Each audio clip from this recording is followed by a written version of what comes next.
It was a quiet afternoon in the small town of Maplewood. The sun hung low in the sky, casting golden rays over the park where children played, and laughter filled the air. Among them was Emma, a little girl with curly brown hair and wide, curious eyes that seemed to take in everything around her. She sat on a bench near the playground, clutching a tattered book close to her chest. But today, something felt different for Emma. Her mind buzzed with questions she couldn't shake off, questions about life, about the world, and most importantly, about God. She had heard so many stories from her grandmother, read countless tales in her books, but nothing seemed to fully answer the doubts swirling inside her heart. As Emma looked up, she noticed a man walking toward her. He was tall, with kind eyes, and a warm smile that made people feel safe just by looking at him. His name was Karoline Leavitt, though everyone called him Mr. Leavitt. He was known throughout the town as someone who always listened, someone who cared deeply about others, no matter how big or small their problems were. Emma hesitated for a moment, then stood up, her tiny hands gripping the edges of her dress. "Mr. Leavitt," she began softly, her voice trembling slightly. "Can I ask you something?" Karoline stopped in his tracks, turning to face her with genuine curiosity. "Of course, Emma, you can ask me anything." And so, without another word, Emma took a deep breath and blurted out the question that had been weighing on her mind all day. But what happened next? Well, let's just say it wasn't what anyone expected. Emma was a girl full of wonder, the kind who asked questions most people didn't even think to ask. At just 8 years old, she carried a wisdom far beyond her age, one that came from spending hours lost in books, imagining worlds beyond her own. Her favorite pastime was sitting under the big oak tree at the edge of the park, flipping through pages filled with tales of heroes, mysteries, and magical lands. But lately, those stories weren't enough. Her grandmother often spoke of God during their evening walks, painting pictures of a loving creator who watched over everyone, no matter how small or forgotten they might feel. Emma believed her grandmother's words, but there were still gaps in her understanding, gaps she wanted desperately to fill. Who exactly was God? Was he really everywhere, as her grandma said? And if he was so powerful, why did bad things happen? These thoughts kept Emma awake at night, her mind racing with possibilities. She wasn't afraid to admit when she didn't know something. In fact, it excited her. That curiosity was what made her different from the other kids in town. While they played tag or swung on the monkey bars, Emma preferred to sit quietly, observing the world around her and wondering how it all worked. When Karoline Leavitt approached her that day, Emma saw an opportunity, a chance to finally get some answers. Mr. Leavitt wasn't like anyone else in Maplewood. He owned the local bookstore, a cozy little place filled with shelves upon shelves of stories waiting to be discovered.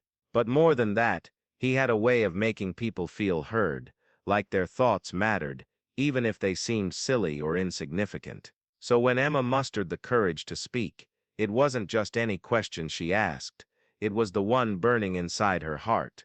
"Mr. Leavitt," she said, her voice steady now, "does God really exist? And if he does, why doesn't he ever talk to me?" Karoline's smile softened, and he knelt down so he was eye level with her. "That's a very important question, Emma," he replied gently, "and I'd love to help you understand." Little did Emma know, the conversation that followed would change everything for both of them. Karoline Leavitt sat beside Emma on the park bench, his gaze fixed on the horizon as he considered her question. The air grew still, the sounds of laughter and chatter fading into the background. For a moment, neither of them spoke, but Emma didn't mind. She trusted Mr. Leavitt, and she knew he wouldn't rush an answer just to fill the silence. Finally, he turned to her, his expression thoughtful. "Emma," he began, "have you ever thought about how we hear God? Not with our ears exactly, but in other ways." Emma tilted her head, puzzled. "Other ways? Like feelings?" "Exactly," Karoline said, nodding slowly. "Sometimes, God speaks through the things we see, or the people we meet. Other times, he whispers through the quiet moments when we least expect it. Emma frowned, trying to process this idea. It sounded strange yet strangely familiar, like something she'd felt before but never put into words. But why doesn't he just tell us directly? She asked. Wouldn't that be easier? Karoline chuckled softly, a sound that carried warmth and understanding. Well, imagine if he did, he replied. Imagine if God showed up every day, loud and clear, leaving no room for doubt. Do you think we'd appreciate him as much then? Emma blinked, taken aback by the thought. I guess not, she admitted quietly. It would feel ordinary. Precisely, Karoline said, leaning forward slightly. God wants us to seek him, not because he needs us to, but because the search makes our hearts grow stronger, and sometimes, the answers come when we least expect them. Just then, a gust of wind swept through the park, rustling the leaves of the oak tree above them. A single feather floated down, landing gently in Emma's lap. She picked it up, staring at it in awe.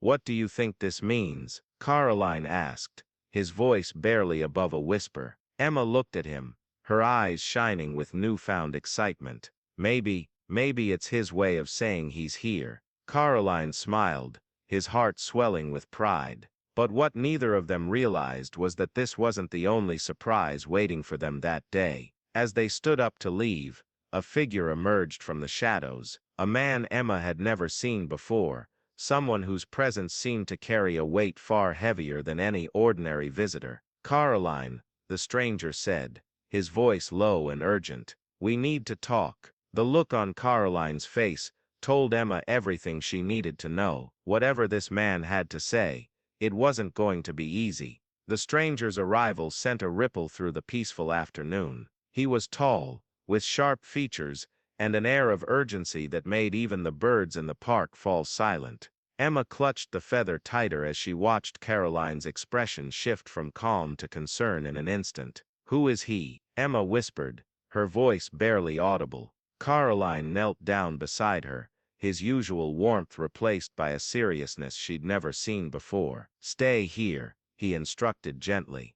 I'll be right back. Before Emma could protest, Karoline walked toward the stranger, leaving her alone on the bench. She tried to focus on the feather in her hand, reminding herself of the hope it represented, but her mind kept drifting to the mysterious man and the tension between him and Karoline. As the two men spoke, their voices low and hurried, Emma strained to hear what they were saying. Snippets of conversation reached her ears, words like danger, time running out, and trust no one. Her heart raced. Something big was happening, something far beyond the simple questions she'd come to ask about God. Meanwhile, Karoline felt the weight of the situation pressing down on him. The stranger, whose name was Marcus, revealed information that shook him to his core. It's closer than we thought, Marcus said, his tone grave. And if we don't act fast, everything we've worked for will be lost. What are you talking about?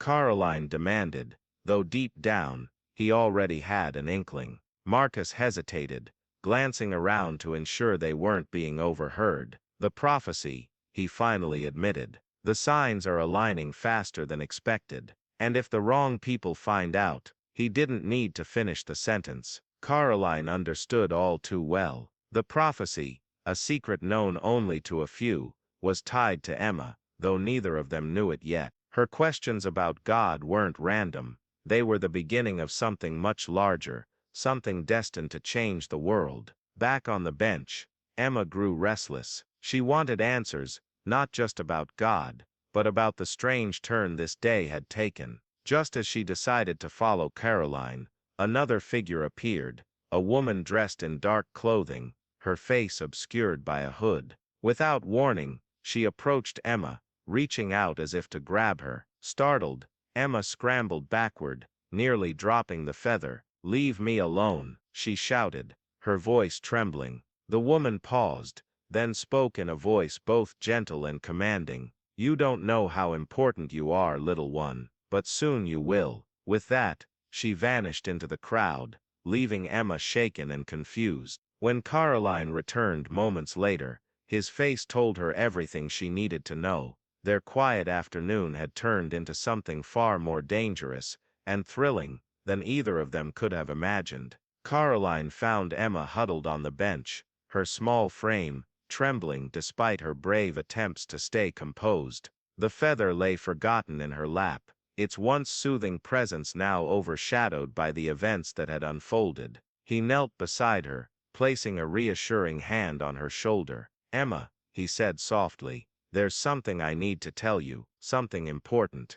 Emma looked up at him, her wide eyes filled with a mixture of fear and determination. "Is it about God?" she asked, her voice barely above a whisper. Karoline hesitated for a moment, choosing his words carefully. "Yes, in a way, but it's also about you, Emma, about who you are and why your questions matter so much." Her brow furrowed in confusion. "Me? Why would God care about me?" Karoline smiled gently, leaning closer so she could hear every word. "Because, Emma, you're special, not because you're smarter or braver than anyone else, but because you've been given a gift, a connection to something greater than yourself. Your curiosity, your desire to understand, those aren't accidents, they're part of a bigger plan." Emma's heart skipped a beat. She wanted to believe him, but doubt lingered in the back of her mind. "But what if I mess up?" she asked, her voice cracking. "What if I'm not ready?" Karoline reached into his pocket and pulled out a small worn book. It was one of the oldest books from his store, its cover faded, but its pages filled with wisdom passed down through generations. He handed it to her, his expression serious yet kind. "This book has been waiting for someone like you," he explained. "Inside, you'll find stories not just of heroes and adventures, but of ordinary people who faced extraordinary challenges, and each time they discovered something new about themselves and about God." Emma opened the book cautiously, her fingers brushing against the delicate pages. As she read the first few lines, a warmth spread through her chest, chasing away some of the fear that had settled there. For the first time she began to see herself not as a little girl asking questions, but as someone with a purpose, someone whose heart mattered in ways she couldn't yet fully grasp. "But what about the man and the woman?" she asked, her voice steadier now. "Why were they here?" Karoline sighed, knowing this part wouldn't be easy to explain. "They're part of a story too, Emma, a story that involves choices, good ones and bad ones. Some people want to protect the truth, while others try to hide it. Right now, we're in the middle of that story, and what happens next depends on us." Emma nodded slowly, understanding dawning in her eyes. "So what do we do?" Karoline smiled, pride shining in his gaze. "We keep asking questions, we keep searching for answers, and most importantly, we trust, even when it feels hard." For the first time that day, Emma felt a spark of hope ignite within her. Maybe she didn't have all the answers yet, but she knew one thing for sure: she wasn't alone. With Karoline by her side, and the mysterious book in her hands, she was ready to face whatever came next. As the sun dipped below the horizon, painting the sky in hues of orange and pink, Emma and Karoline walked slowly back toward the heart of Maplewood. The day's events felt like a lifetime compressed into mere hours, yet Emma carried them with a newfound strength she hadn't known she possessed. "Karoline," she said suddenly, breaking the comfortable silence between them, "do you think I'll ever really know God?" He glanced down at her, his eyes reflecting the fading light. "I think you already do, Emma," he replied softly. "You just need to learn how to listen." Emma smiled, clutching the book tightly to her chest. She thought about the feather, the stranger, the woman in the hood, and everything Karoline had told her. It was all part of a puzzle, one that she was eager to solve. As they reached the edge of the park, Karoline stopped and knelt down once more. "Remember this, Emma," he said earnestly. "Faith isn't about having all the answers right away. It's about trusting that the answers will come when you're ready." With that, he stood and continued walking, leaving Emma standing there, gazing after him. Her mind raced with possibilities, her heart swelling with excitement. This wasn't the end of her journey, it was only the beginning. And as she turned to head home, The words Karoline had spoken echoed in her mind, trust that the answers will come. But little did she know, the next chapter of her story was already waiting, hidden just beyond the horizon. If you enjoyed this story, don't forget to comment below with your thoughts. What do you think happens next? And be sure to stick around for part 2, where Emma discovers even more about herself and the incredible role she's meant to play in the world. What did you think of this episode? Let me know in the comments. That's it for now. Thank you for watching.